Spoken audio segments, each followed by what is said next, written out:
தென்மேற்கு வங்கக்கடல் பகுதிகளில் மையம் கொண்டுள்ள இந்த பேஞ்சல் புயல் என்பது கடந்த சில மணி நேரங்களாக மணிக்கு 7 கிலோமீட்டர் வேகத்தில் நகர்ந்து கொண்டிருந்த நிலையில் தற்போது மணிக்கு 12 கிலோமீட்டர் வேகத்தில் நகர்ந்து இந்த நகரும் வேகம் என்பது அதிகரித்திருக்கிறது.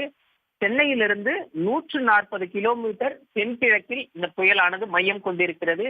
தொடர்ச்சியாக இது மேற்கு திசையில் தமிழ்நாட்டின் கடலோர பகுதிகளை நோக்கி நகர்ந்து காரைக்கால் மற்றும் மகாபலிபுரம் இடையே புதுச்சேரிக்கு அருகே கரையை கடக்கக்கூடும் என இந்திய வானிலை ஆய்வு மையம் அறிவித்துள்ளது.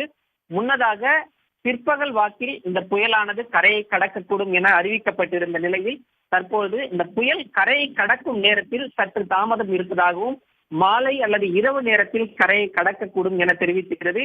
இதனிடையே இந்த புயல் தொடர்பாக தனியார் வானிலை ஆர்வலர் பிரதீப் ஜான் பதிவிட்டுள்ளார். அதாவது இந்த புயல் என்பது இரவு நேரத்தில் கரையை கடக்கக்கூடும் எனவும் புயல் கரையை கடக்க உள்ள நிலையில் வரும் 12 மணி நேரம் சென்னை, திருவள்ளூர், காஞ்சிபுரம், செங்கல்பட்டு ஆகிய 4 மாவட்டங்களில் அதி கனமழை பெய்யக்கூடும் என்ற ஒரு தகவலை பதிவிட்டுள்ளார்.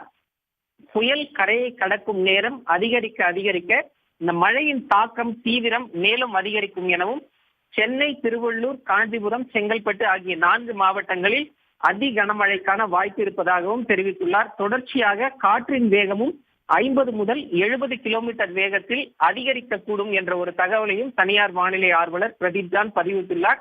12 முதல் அடுத்த 18 மணி நேரத்திற்கு இந்த மழையின் தீவிரம் என்பது அதிகரிக்கும் என குறிப்பிட்டுள்ளார்.